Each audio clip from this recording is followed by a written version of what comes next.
Welcome to The East Angle, a podcast about the East, broadly defined, exploring international relations, politics, and history. When time allows, we will also delve into world events and our shared passion for football. I'm Ra Mason, and this is my co-host, Sherzod Muminov. Hello and welcome to another episode, the New Year episode of The East Angle. Today we have a very interesting guest, a historian, I'm very pleased to say, and a good friend. So today we have Professor Oleg Benesch, who is Professor of East Asian History and Head of Department at the University of York.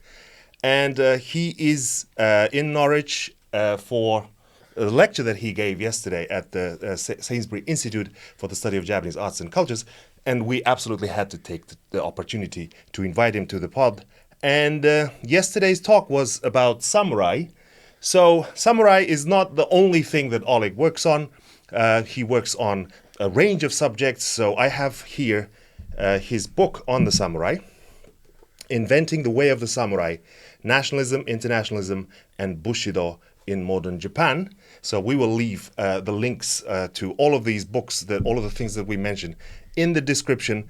But Oleg's research has been very wide-ranging. So he has, with Ran Zwigenberg, who was one of our guests at the pod, on the pod last year, Oleg have co-authored a book about Japanese castles, which is a really interesting read for various reasons.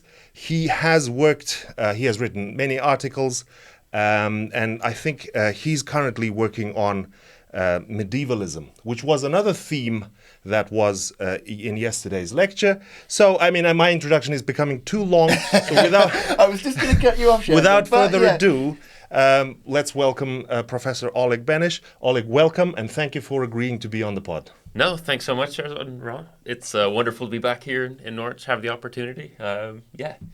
It's fantastic to have you here. And Sherzod didn't mention, Oleg is an expert on samurai and on castles, and he's also written on drugs and consumption in Japan. So that's another kind of tasty topic that we'll get into. So you can see from all these topics that his research is really wide-ranging, and it's really fascinating. But as you know, on this podcast, we will, even when we're talking about research, please don't be be turned off because, I mean, first of all, it's be turned on. Yeah.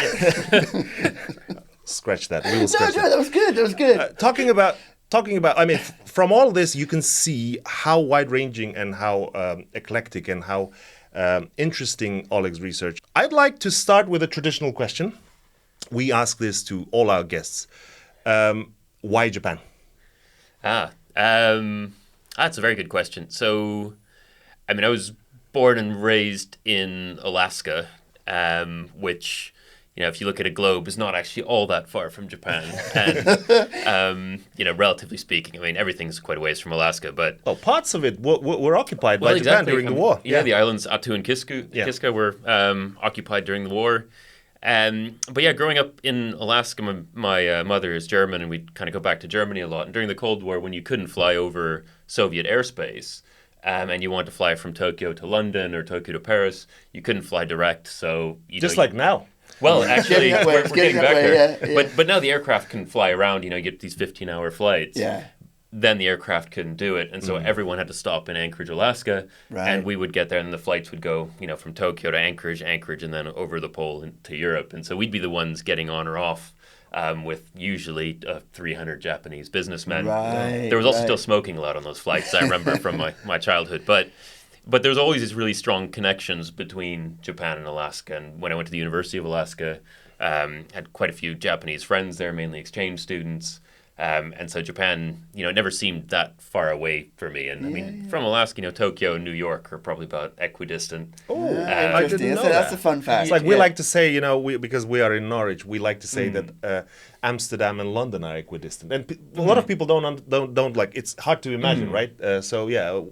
America is big, and we've been talking about this in the past episodes too. Exactly. So you're stopping by in Tokyo made it for you, or was it the beginning of your interest in Japan? So I didn't really travel to Tokyo during that time, but so the first time I went to Tokyo, I guess, was 1998, first time in Japan, just on a brief visit for a couple of weeks. It was during the 98 World Cup as well, which was interesting. Wow. First time Amazing. Japan was Good time back to in go. the World Cup in a very long time, and I mean, it was, watching that at kind of the middle of the night in a hotel room. But that was the first time going back. And then after finishing university in 99, I then moved to Japan to go to a language school.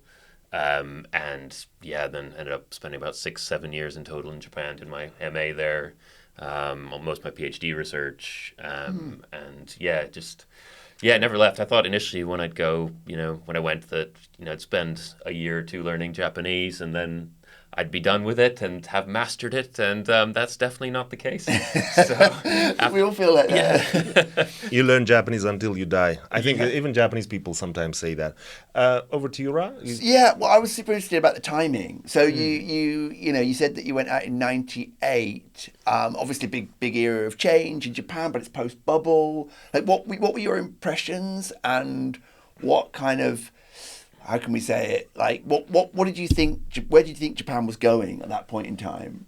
That's a good question. I mean, that was more of kind of just a flying visit, I guess. I was there for like maybe 2 weeks or something. And I just went to Tokyo and Kyoto, and it was just kind of standard time that tourists spend in Japan, about 2 weeks. Exactly, and it was, I guess more just kind of very different and kind of overwhelming. I'd spent a lot of time in Germany as well, but I hadn't been to anywhere in East Asia before, so that was quite different. When I actually moved there then in 2000 to live, I was living in a little town outside of Nagoya, where the language school was. That's why Nagoya came up in the talk too, but also you talk about Nagoya, so Nagoya is your kind of home prefecture in Japan. Yeah, initially the first 18 months spent in Okazaki, which, a little town about half an hour from Nagoya. Yeah. In terms of impressions, what Japan was, where it was heading, I think it was still very much the kind of, I had the sense of kind of the post-bubble, that, it was still obviously very large kind of economic powerhouse, and was it the lost decade? Would that continue? Right. Yes. But again, I didn't know a lot about Japan at that time, so this is very much my impression. So you didn't, but it wasn't going there and seeing Nagoya Castle or anything like this that actually got you into castles and samurai. Good question. Yeah. That's a really good question. So the castles, I think I have to say my first visit to Nagoya Castle. And that's probably around 2000. Certainly did not get me interested in castles at that time, because it is, it's amazing from the outside, but then you go in, and it was just kind of this concrete building, and the rooms look a lot like the room we're in here. There's not a lot of difference. My impressions were very strange the first time I went to Nagoya Castle, because I think Nagoya is the one, or is it the Osaka one? I'm completely mixing them up. But they have lifts, like very modern lifts, which both are super ugly. They stick out of the side of the building. I think in Nagoya's case, and I was always like wondering, why the hell would you do this? Like, maybe Oleg will tell us when we talk about now is a good time. No, it's a really interesting one. It's just about accessibility, right? these are public buildings, and ultimately these lifts get added, I think, in the 90s in both of these cases when they're doing big renovations. But on that note, Norwich Castle here, which I visited yesterday, it has a big glass lift outside as well. And so, where do you put these lifts? Okay, so there was no way for them to make it like less conspicuous, less ugly, less. Well, no, that was. I think that the thing is that there's lifts inside the kind of concrete keep that's there, that's reconstructed. You could put it inside, but the thing is to get to that level, because it's the original kind of stone walls and everything, and so you couldn't dig through that. So you had to kind of put the lift on the outside, and I think that's probably similar to what's gone here in Norwich as well. So what makes, because listening to your lecture yesterday, it was genuinely fascinating. I have to say, on record, that was the best third Thursday lecture We I will have put seen. the link to the YouTube video of that lecture. For those of you who are interested, please check it out. But I'm not really a castles guy, if I'm honest. Or a samurai guy. I would be very surprised. Confessions. But it was really fascinating. But one of the things that came out to me was what makes a castle, or a samurai for that matter, authentic? Because you kind of go through all these layers. And obviously the example I know best is Shuri Castle in Okinawa, right? And it's been burned down 3 or 4 times through history. But there's something still special about that site. So, if they just built a concrete lift on the site of Nagoya Castle, nobody's going to go and visit that. But if they build something back in the 60s and say, well, this is basically, what makes it authentic and what makes it interesting? That's really the question, is what does that?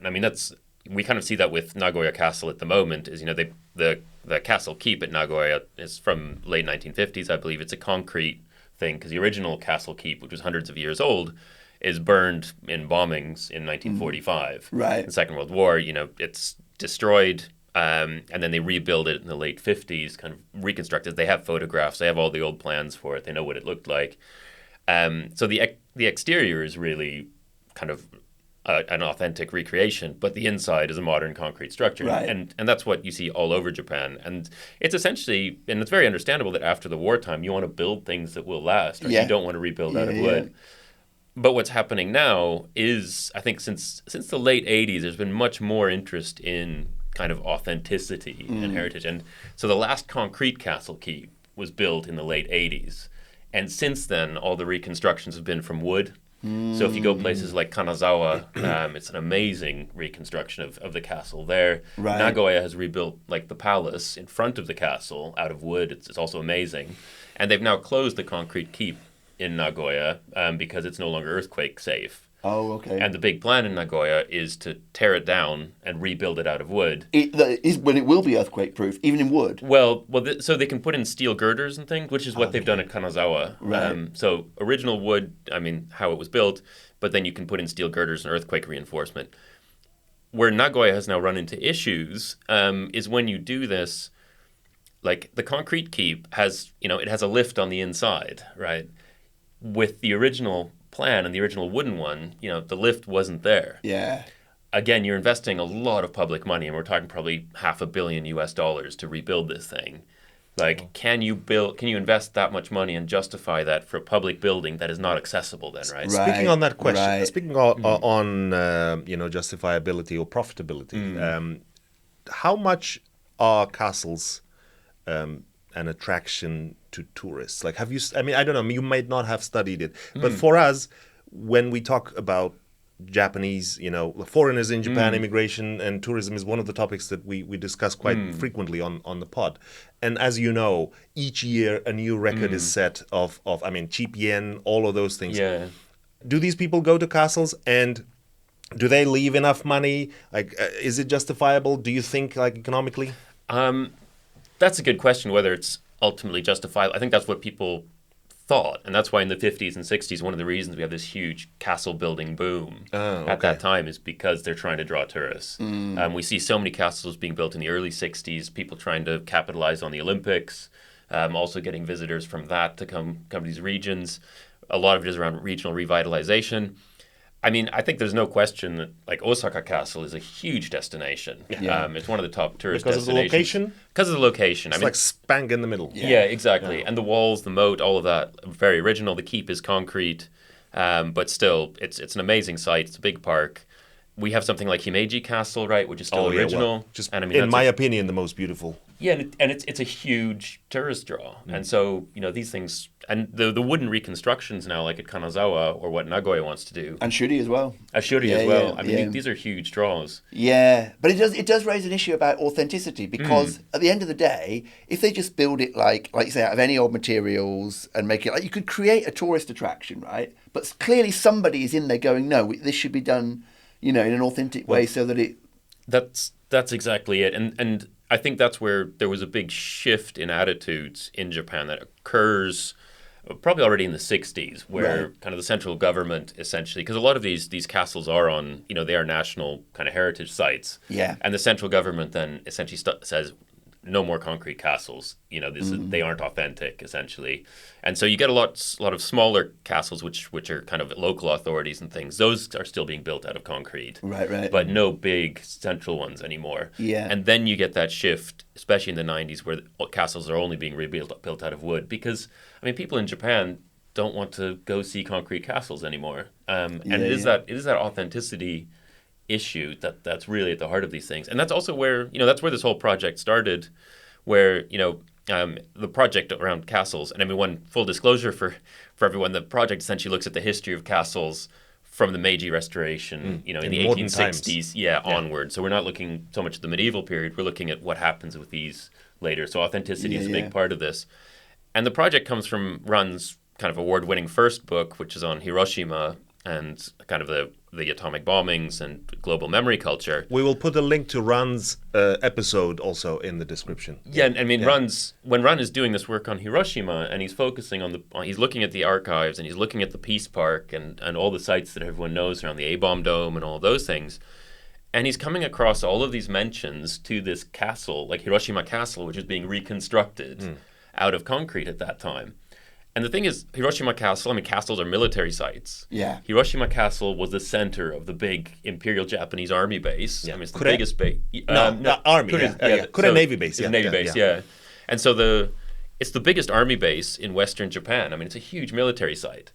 And so for those who are pushing for Hiroshima to become like this kind of world peace city, you know, to have this symbol of militarism being reconstructed The irony, right? a couple hundred yards to the north is a huge problem. And so there's massive controversy in the 50s around this. And so it was kind of from that episode, and Ran had a chapter in his book about that, and then we met and we started talking about this more. And it was really, I guess the starting point was, you know, why does Japan have so many concrete castles? And that's why I wasn't interested in castles for my first years in Japan, because so many of them were concrete. And when I did finally visit something like Himeji, I was like, oh wow, this is amazing. But then bizarrely, I did end up researching the concrete ones more than the It's fascinating to know that, not only did they make everything as in construction or roads or, they had these massive bridges that led to nowhere. They lined the insides of rivers with concrete. I'm talking about the boom years, the high economic growth years in Japan when concrete was all the rage in Japan. It's fascinating to know. So the castles could not escape the concrete boom. The question I asked, I wanted to ask yesterday during the talk, but I kept it for this, is you did mention that some castles, not only were they reconstructed from zero, but some towns which never had castles built ones. So I have a specific question. I don't know, you might not know the answer, but Sendai Castle, Aoba Castle, which those of you who know, it was destroyed and they never rebuilt it. They have the outlines of the walls. It is in a very good location. It's up there, Kawauchi, not far from the university. You can have a good vista on the city, and you could also probably, if you imagine it standing there, it would look good also looking from the city. Do you know why they didn't reconstruct it? Or maybe like more generally, why do they reconstruct it and why do they not reconstruct it? Like that's the question. Yeah, that's a really good question. Or not to reconstruct. Well, one of the things we really realized when we were doing this work and going to the archives is how contentious these projects were, especially in the 50s. Just about everywhere where they happen. There are massive debates, and this is one of the things we talk about in the book a lot. But even in the 30s, late 20s, early 30s, so Osaka Castle is the first concrete keep to be built, major one, and that's built in the late 1920s. Essentially, like Osaka Castle is a huge army base. It's like the largest arsenal in Asia. Is that why it has all that space around it? Exactly. All of that was military site, and essentially, you have the center of the city is being taken up by this military presence, which is off limits to the general public. And so in this kind of period, we talk about Taisho democracy in kind of the late teens, early 20s, and there is this kind of period of peace and anti-army feeling especially. And so people want access to their castle in Osaka, and they make a deal with the army that if we can have access to the very center and we can rebuild the castle keep out of concrete, then we will raise enough money to not just do that, but also to build the army a new headquarters building out of concrete, right. which they do right next to it, and that is still there. And so you have this kind of European neo-Gothic style building, which was the 4th Division headquarters building, which is right next to the castle keep that's reconstructed out of concrete. But it's huge debates in the 1920s around doing this, and then we see it again in the 50s. So Sendai. Because Sendai Castle also, that's like many castles, is most of the buildings are torn down in the 1870s. And Sendai Castle, like many other major castles, becomes a military base. And so they build modern barracks, they build all the modern military facilities. They have firing ranges in various bits, and they're doing all sorts of things. The bit where there's now a big statue of Date Masamune on top of the hill with the best views and everything, that remains a park. And so the public can go to that. There are a few other elements there that we can see in other castles, and one of them is it's called a Gokoku Jinja, or a nation-protecting shrine, which these were the branch shrines of the Yasukuni Shrine in Tokyo that were set up in the late 30s. This system is established, and so people could worship the war dead or pay their respects to the war dead all over Japan, and every prefecture and also parts of the empire, Taiwan, Korea, had these as well. And so Sendai, within the castle, these are shrines that are independent of Yasukuni Shrine, but there is one of those shrines there, and that's something you see in a lot of it's there. It's there. Yeah. You can buy zindamochi around that place. But it is striking, right? Because if you live in Sendai, Date Masamune is everywhere. Yeah. Like, he's this legendary figure. So I kind of thought the same thing. Like, surely they'd do more to kind of worship this guy that they seem to worship. Like, everything you buy, every cake, every cake or every magnet or these like cute characters. There's like they've made. I don't know if this is this is meant to be that, but it's like an onigiri shaped Date Masamune.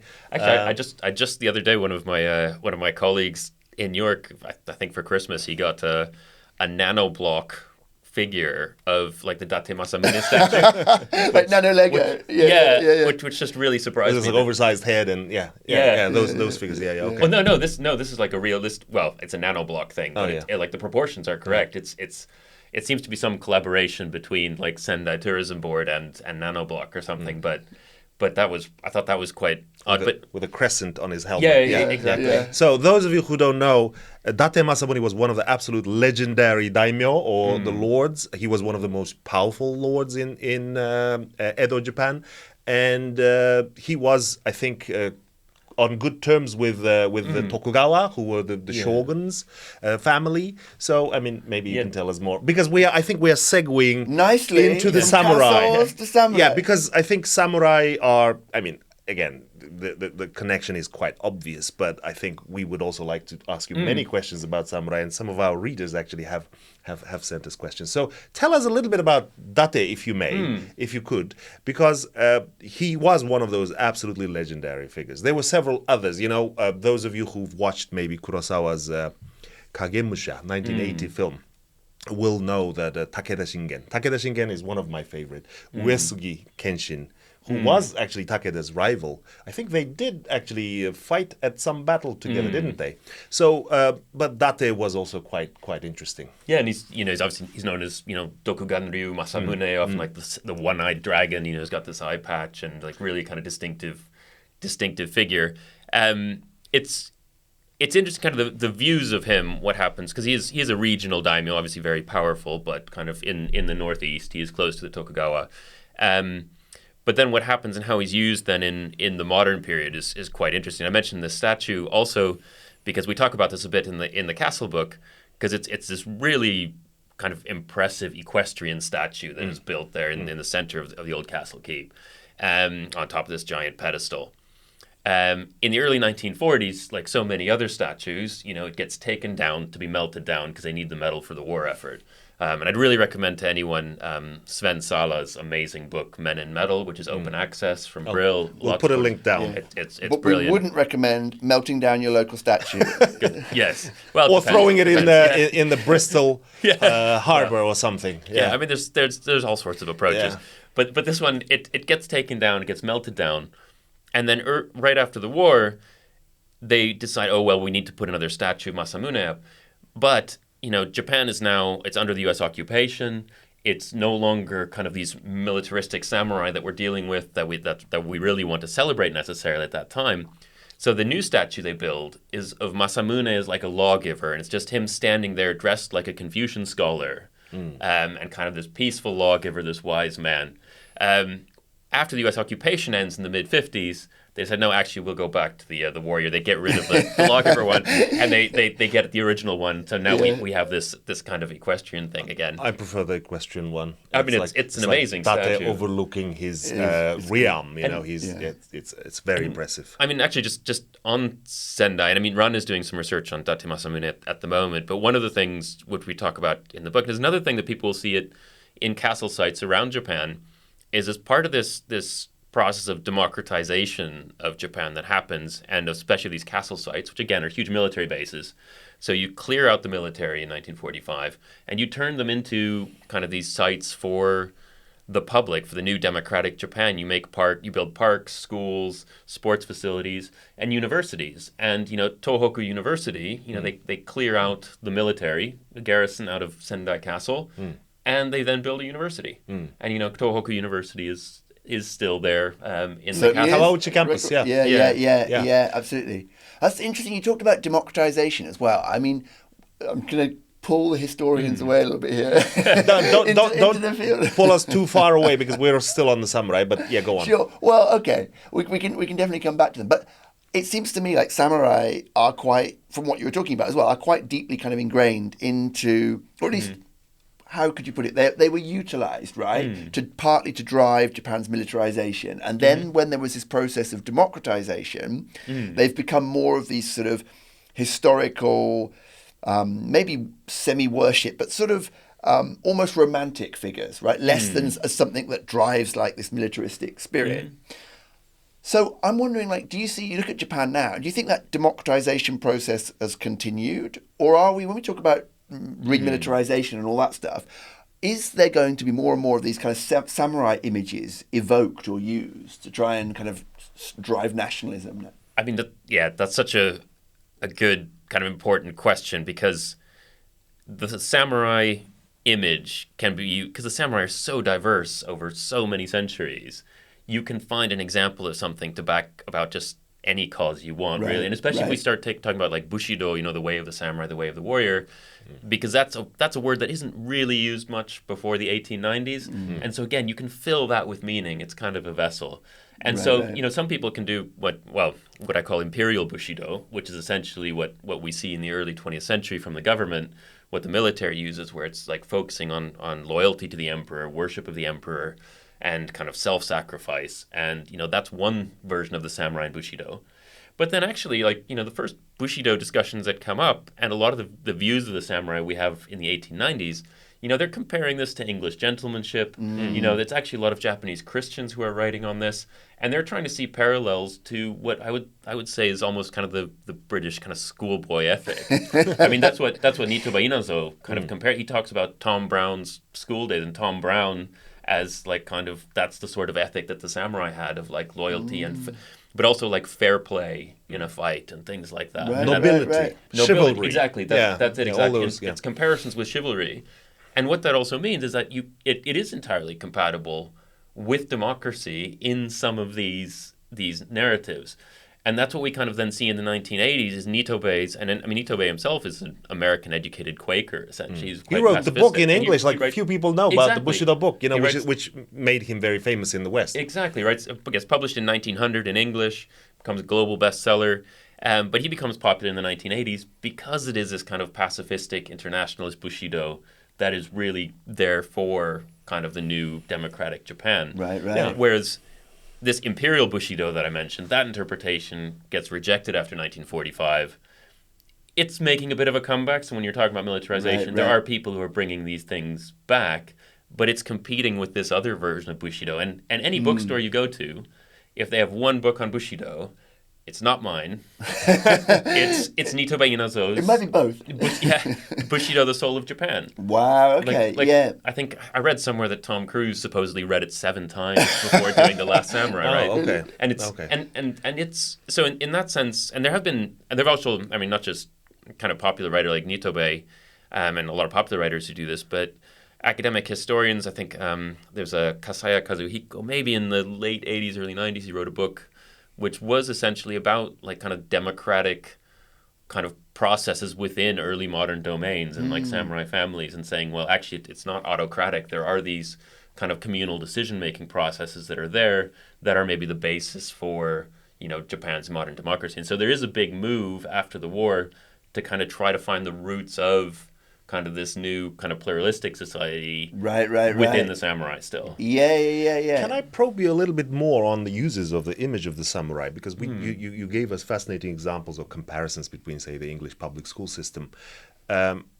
Because yesterday I asked the question, because, samurai somehow tends to include or encapsulate all the good and all the bad, especially for foreign countries. Like the Soviets called the Japanese military the damned samurai.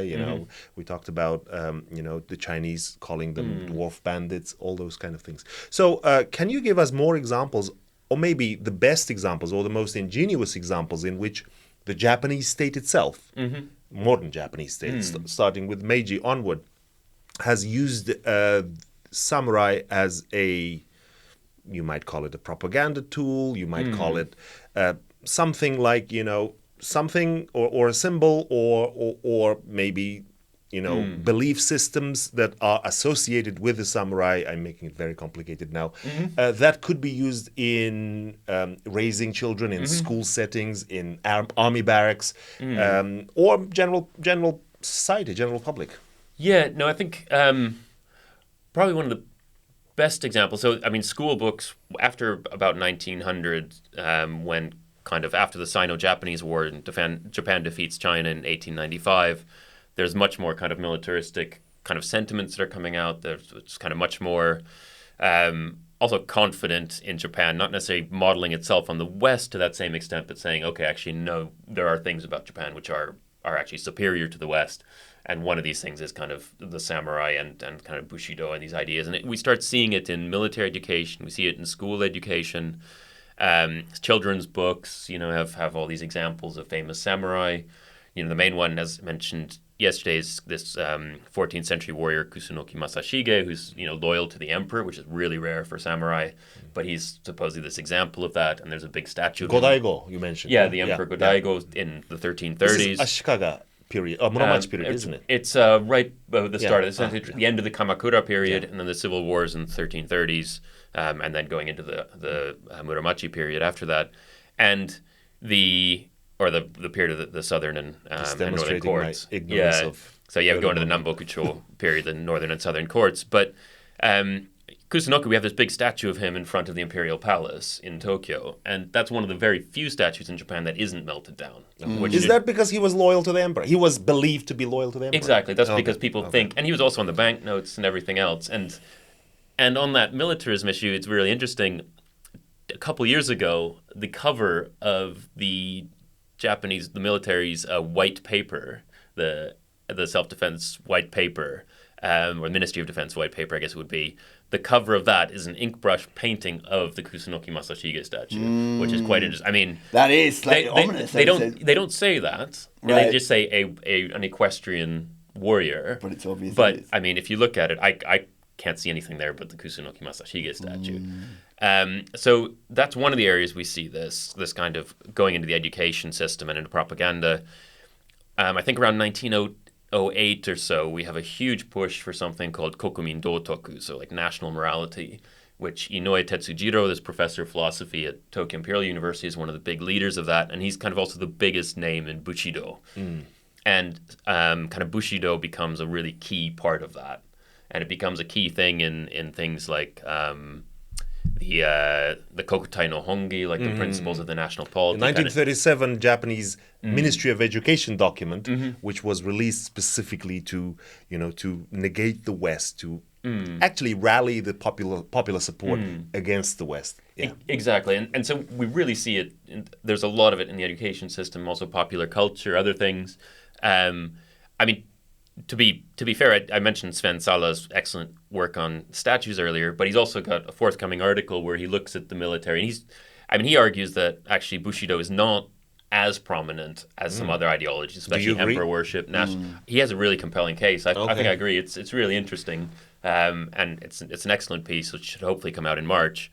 But it's he's kind of saying, well, actually there are these tensions, which I mentioned a bit yesterday, is that, there aren't that many samurai who were loyal to the imperial house. There aren't these examples. So this is fascinating because it means that actually what you're saying in a way is that samurai were both somewhat rebellious and like they were used in some ways to facilitate or speed up democratization and be a key part of that, or at least the ideology of it.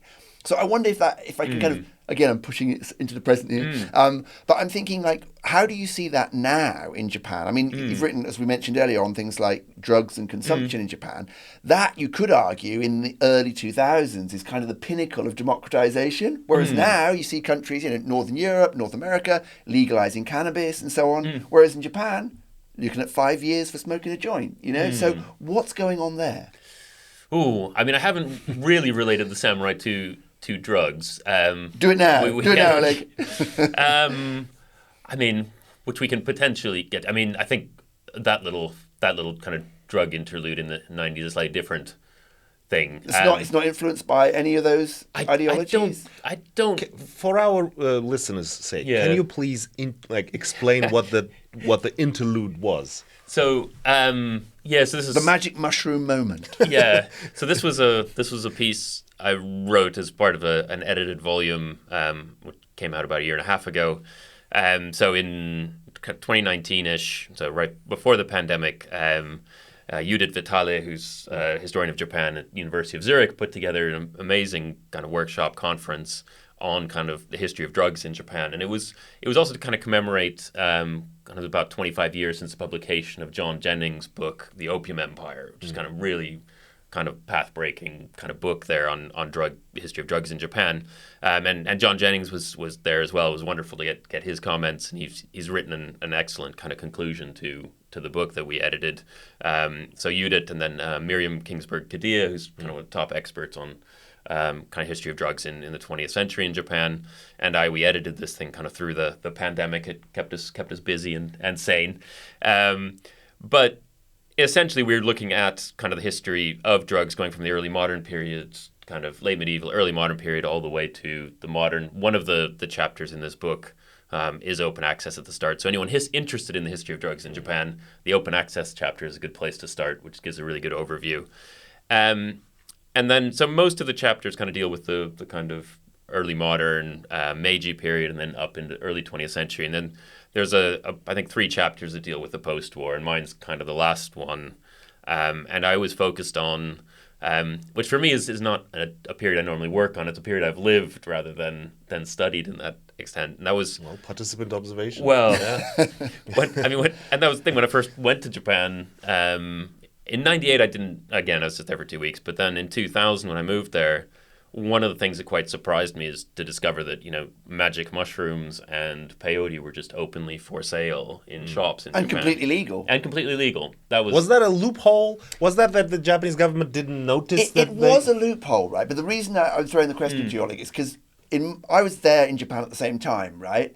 And it did, looking back to me, feel like a kind of precipice of democratization or something like that, whatever you want to call it, like a kind of high point of liberal values, if you will, in Japan, and the kind of expanding of that liberal democracy, I guess. And it feels like pretty much ever since not just magic mushrooms were criminalized, but that kind of period post 9/11, I guess, Japan has almost been retrenching in the way its society is, how open it is, how kind of liberal it is, no? So when I explored this then historically a few years ago, and actually went through the archives and kind of looking at the papers and all the things from that sort of time, looking at the national diet discussions, because magic mushrooms are then banned in 2002. They're made illegal. But, I mean, there are 14 types of magic mushroom that grow in Japan naturally. And so there's all these accounts we have from the early 20th century in medical journals and such, accounts of people coming to the hospital, going to the doctor and saying, I'm feeling really odd. We've been poisoned by mushrooms. We made this stew and, we're panicking. And so they figured out, okay, actually, this is what you've eaten. You'll probably be fine in a few hours, but, it'll... Don't do it again. Yeah, exactly. So there's no tradition of kind of taking these things like in Japan, like before this, really. It's only kind of in the 1980s then, and that's why there's also no legislation against them, because it's not a thing.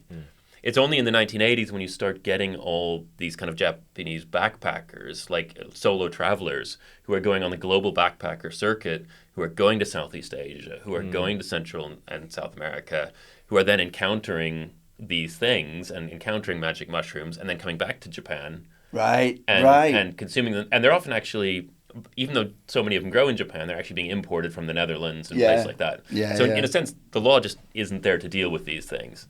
And But then throughout the mid-90s, we get more and more of kind of this moral panic building around these things. And we get these narratives about, oh, they make people like jump off buildings. And that's one of the big tropes that keeps getting repeated, even though I haven't found any evidence of this anywhere. Yeah. And so we get all of this kind of moral panic around these things. And then when we look in the national diet, there are a lot of discussions among politicians conservative politicians saying, we need to ban these things. But then the Ministry of Health saying, well, we don't have evidence that these are harmful in the way that we need to really act. And so this goes on for a few years, this kind of negotiation where they're like, look, we want to make evidence-based decisions and we don't have the evidence. But other than like, oh, some conservative guys don't like it. Yeah, I mean, this is a similar thing. This is like a kind of universal. What can you call it? Like, it's a universal trend, right? At that round of time. Same thing happened in the UK. You had similar kinds of things going on early in the US. 2000s. Yeah. I mean, because magic mushrooms they're legal in the UK in the early 2000s and they're banned, I don't know, like 2005, 6. I can't remember. The Netherlands does the same thing, kind of in the late 2000s. So right. it is part of a kind of a global trend there that Japan is in. Yeah. But one of the interesting things is that, this whole discourse, this whole moral panic around these things in Japan. Again, there's at least 14 types that grow naturally in Japan, but they are very much described as a foreign thing. Right. And so, like, the word in Japanese is majiku mashurumu. That's what they use. They don't use, like, waraitake or some of the other words that they have in Japanese. So this discourse are all about, this is a foreign thing that's coming in, corrupting the youth. All the bad things come from abroad. Exactly. And I mean, it's also worth noting, right? Like, in Okinawa, for example, like hundreds of types of cannabis are grown, right, and flourish. But again, traditionally, no, I mean, at any one time, these things grow naturally, right? So, but that is also kind of characterized as being this foreign invasion, this evil thing that needs to be kept out. So I guess that's why it's interesting, because you have Japan in this super close alliance with the US, for example, and promoting lots of other kind of Western values. But on the particular issue of drugs, there seems to be this line drawn in the sand where it's this evil foreign influence. Yeah, it's a really interesting one. And in the sense that, I mean, for me, it's interesting to study the discourses and how, these things, some things are being described as native, some things are being described as foreign in specific contexts. And that's what really interests me about this whole shift and how much of it and kind of the politics of it, because when they finally decide, for I think essentially political reasons, I would argue, to ban these things, I think it's in February 2002, they say, okay, we're going to ban these things, but from June. Right, so like you've got 6 months. Yeah, go for your life. Yeah, this isn't. I mean, it doesn't have like the ring of like an urgent like public health issue. But one thing that's then interesting, in quite a few countries, the U.S., several states have now kind of done this kind of legalized magic mushrooms generally for use within kind of a therapeutic environment. There's a lot more experimentation going on for treatment of kind of depression, PTSD, a lot of other things, not just magic mushrooms, but kind of other kind of psychedelics and things. And so, there's a lot of science being done on this now. And that's quite an interesting thing. So it's an interesting kind of changing time. We see how these things do shift. But one of the things that actually struck me when I was doing this is looking at, because these laws are changing in the US, in Canada as well, like all the cannabis legalization that's happened in a lot of North America and other places, was the statements on a lot of Japanese embassy and consular websites that were warning Japanese citizens living in those countries that these things are still illegal in Japan. And as a Japanese citizen, you should not be taking these, even if you are living in the U.S. or Canada. Yeah, wow. That is interesting. And implying that that's still a crime for a Japanese to kind of take these substances that are legal in those countries. Because they're it doesn't illegal make in sense Japan. legally, does it? Like, Japan doesn't have extraterritoriality in Canada and exactly. America. It's as if the Japanese government has ownership of Japanese bodies wherever they are. Which I think it does. I think it thinks it does, maybe. Yeah. I mean, I thought that was a really interesting thing. And I saw this on, I think it was the consulate in Vancouver had it, I think in Denver, the one. So there were quite a few different ones of these states and provinces that had legalized, I mean, especially, it was mainly they were referring to cannabis on this, but it was really interesting, just this implication that this thing is illegal in Japan, and therefore, as a Japanese, you shouldn't be doing it regardless of where you are. Yeah, amazing stuff. Just a disclaimer for our young viewers, this is a purely academic discussion. Entirely. And in no way is it to promote any use of drugs. Kids, don't do drugs. They're not good for you. Yes.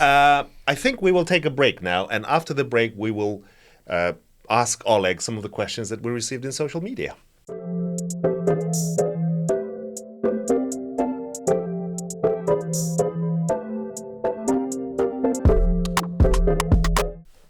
Okay, back from the break, and I'm going to now ask some of the questions that our followers have sent on social medias, maybe 3-4 questions.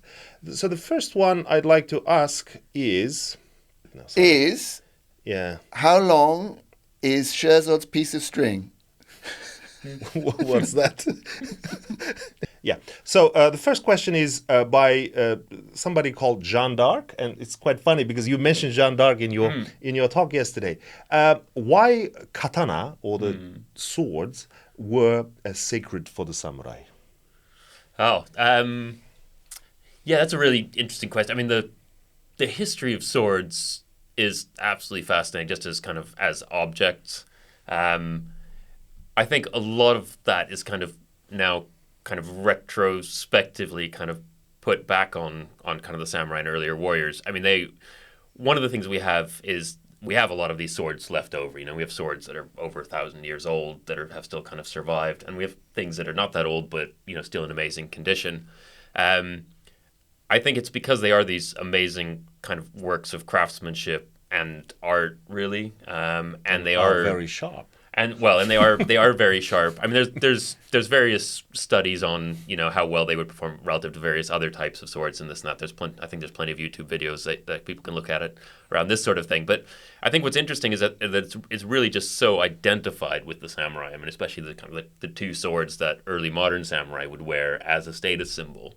The Tokugawa shogunate, when it unifies the country around 1600 and has control, they more or less ban the guns, right? I mean, they really restrict the guns because those are dangerous. You can do an insurrection with those things.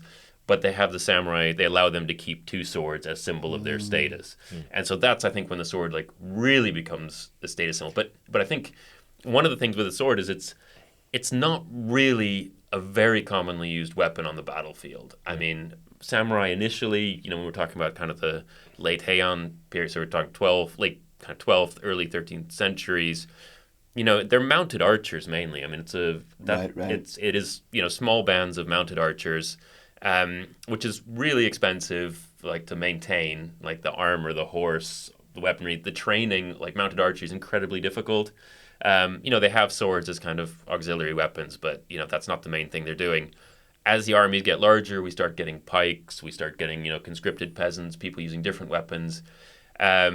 I think in one of his books, Tom Conlon on the 14th century book, he's done a really amazing analysis of kind of the weapons that were actually used in various conflicts. And I mean, I think in the 14th century, in the documents he's looked at, I believe more people were killed by stones, like rocks, than were killed by swords. Wow. Everywhere or in Japan? In Japan, we're talking about in Japan, but then we get but people are still using bows and arrows. We get into the 16th century. We have firearms coming, from Southeast Asia, from Europe via Southeast Asia.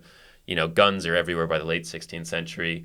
I mean, people aren't really fighting with swords, but they are this kind of this status symbol, and that then really gets kind of codified around 1600. But one thing that's interesting is it's not just within Japan, but actually Japanese swords are really highly prized around Asia. So, in Southeast Asia, there's a lot of them that are down there that are being used by various. Is this because factions. Of the material? Because Japanese steel, for example, Japanese knives are still very carbonated or hardened steel. But it's partly, I think, that. Yeah, they are incredibly high quality objects. I mean, they are really sharp. They are really useful. They are also kind of beautiful. But it's interesting. There's also this kind of symbolic thing. I remember reading an account of I think it's late 18th, early 19th century, of a British diplomat resident in China, and there is some sort of disturbance. And in his diary, he mentions he goes to get his samurai sword, right, and that's his weapon, of choice. And so we can see that actually all around these are these really important symbolic things. And then when we get into the into the late 19th century, after the samurai have been abolished, and are no longer allowed to carry swords after 1876, people are still collecting these. There's big collection groups. The military, by this point, the new Imperial Japanese Army, again, this tension with the samurai, they've switched to European sabers. They're not using Japanese-style swords anymore. But then in the 1930s, the military reverts. I mean, they start producing modern samurai-style swords. Right. But, machine-made, machine-forged things. And so I think a lot of that idea of a lot of the mythologization around it is also really heavily influenced by the 20th century and what happens during the imperial period. Yeah. Okay, great. So Ravshan Amriev asks, if Bushido was really a traditional or ancient samurai code, then why doesn't the term Bushido does not appear in sources before the Edo period? So how much can we say that Bushido was a real life experience or life representation of how a samurai should live? Well, there's a book that tries to answer that question. You may have heard of it before. But I mean, essentially, this is what I did my PhD on, and then wrote Inventing the Way of the Samurai on. Was I started looking at the medieval period, because that's where a lot of the things I was reading, a lot of the popular texts and other things, and a few historians as well were saying that's where Bushido starts, is in the medieval period. And I'm going through all the source documents and it's not there, and then I'm going into the 17th century, 18th century, and I'm still not really finding it until really kind of like the 1880s, 1890s. That's when it becomes a really big thing. I mean, some people argue that there is something else, some other way of the samurai that just wasn't called Bushido, that maybe it's a different name. It's called Tom Cruise. Well, there is that one. I think the samurai are just so diverse across so many regions, and within kind of, even when it is a samurai class during the kind of Edo period and across different periods, that I mean, I don't think there is a coherent way of the samurai. Even who the samurai are, the definition changes so much. Yeah. You get in the early modern period, and when it's a hereditary class, women and children are samurai. This is amazing. Right. I mean, how many people watching out there realised that samurai were also women and children? Yeah, it was a class. Yeah. Two more questions, if I may. So first, Abdul Khalil is asking, are there any samurai values that are currently used in modern Japanese military? Like psychological or spiritual, from a psychological or spiritual viewpoint? I mean, that's a really interesting question. I think because of the way the Imperial Japanese Army up until 1945 weaponized kind of a lot of the samurai things. So, some of the viewers, listeners might be familiar with like Hagakure, this hidden by leaves text, which is quite extreme. It kind of starts with this line, the way of the warrior is found in death. And I think a lot of the people will know it from a very good film called, I'm sure you've watched it, Ghost Dog. Ghost Dog is amazing, yeah. Maybe younger viewers will probably not know it, but we will leave a link below. And the Ghost Dog is one of the most amazing movies that you will watch with Forrest Whitaker. Yeah, and it was actually one of the first things that kind of got me interested in this topic before I started my MA in Japan. Was, seeing Ghost Dog and then reading Hagakure and thinking, what is going on here? And then reading Nitobe Inazo, and that's where I really started being interested in Bushido. But I think because of that, after the war, there was a bit of kind of detachment or trying not to talk about kind of the samurai or Bushido within the general trend of demilitarization? Yeah, within the self-defense forces. I think there was some reluctance. And that was especially in the ground self-defense forces and the kind of maritime self-defense forces. Sorry, the place you actually saw a bit more of it was in the air self-defense forces, because they didn't have the same problematic heritage to deal with. Because the other two, you had the Imperial Japanese Army and the Imperial Japanese Navy, but you didn't have a Japanese Air Force. Yeah. Air Force Ministry also. Like institutionally it didn't exist. It was part of used by both. Yeah. So in the last 20 years or so, and I write about this a bit in the book, is there has been a bit more, I think, coming out of the air self-defense forces of that use of kind of samurai imagery and things that maybe harken a bit back to that earlier period. As an example, what would you... So I think actually, like, kind of quoting Bushido, there were lines around, like, when Japan was involved in kind of the US-led invasion of Iraq. There were lines there that, you know, because Japan is like the nation of Bushido, they're gonna people in Iraq are going to appreciate, you know, the Japanese presence. And Well, let's ask the Iraqi people. yeah, and what I would say is that That could be a long conversation. I mean, what I would say is that when this is being used now, and Bushido is being used in kind of like self-defense forces, or most political venues as well in Japan, it tends to be much closer to this Nitobe Inazo kind of pacifistic internationalist Bushido than like kind of this Hagakure kind of extreme imperial interpretation. Although it is a grey zone now, and maybe we can get into this as well, because I know you're also quite into your sports, and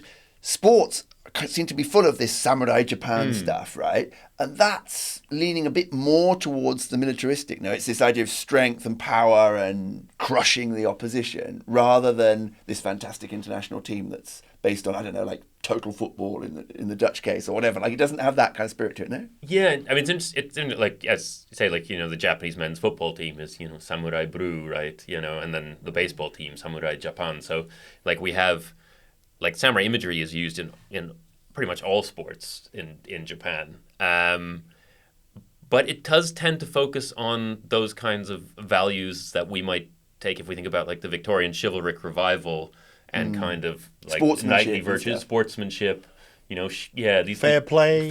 Yeah. That these are not necessarily the things that we would identify with the actual historical samurai, but this is definitely what Nitobe Inazo or the current national teams of Japan, I have to say, arguably. But this is definitely what Nitobe Inazo talks about and what he focuses on this like kind of Victorian schoolboy ethic, which is, you know, that, and this whole thing around, you know, the myth of, you know, the British Empire being, you know, built on the playing fields of Eden kind of things, and the connections between Weren't they? being kind of tied in. And I think that's more the sort of thing we see around kind of perseverance. Right. Those kind of strong values. Yeah, that's fair very play, interesting. Perseverance. Yeah. You know, that's, but like, they are combined, right? You've got like exactly that, like perseverance, fair play, sportsmanship, but that's combined with strength, power, destroying the opposition. What do you think? Well, I think in martial arts we maybe get a bit more of that in some cases, but I would also say maybe less in Japan than actually in a lot of other countries where people, where kind of martial arts kind of players, fighters from other countries would actually say, oh, actually I'm motivated by Bushido or samurai, this and that, and might be actually using it in those kind of more kind of violent, aggressive ways. That's really interesting. Yeah, you don't see it as much kind of on from Japanese athletes. I don't see. But one of the things that's interesting, because this connection between samurai and sport, you know, goes all the way back kind of to the late 19th century and the introduction of Western sports, which, you know, martial arts now have to compete with baseball and especially baseball, but also, you know, rugby and football and other things. But one of the things, like Nitobe Inazo, for example, you know, he is a massive critic of baseball because he says it's a dishonorable sport because you steal bases. You shouldn't be stealing bases. Right. And like if you're going to play baseball, you should never steal a base because that's against Bushido. That's against the way of the samurai. And so That's amazing. Yeah. No idea. So all of these kind of clashes, how one should perform the sport. Will be based also on how one like interprets this way of the samurai. And again, it can be whatever you want it to be. Yeah, it's incredible though, because like, you know, so obviously I spent a long time in Japan playing cricket, right? And you would think cricket is the ultimate example, supposedly, although anyone that plays cricket knows that it's dirty as hell. But like if you don't play cricket, people think, oh, it's the gentlemanly sportsmanship. So you would think the JCA, the Japanese Cricket Association, would be all over this.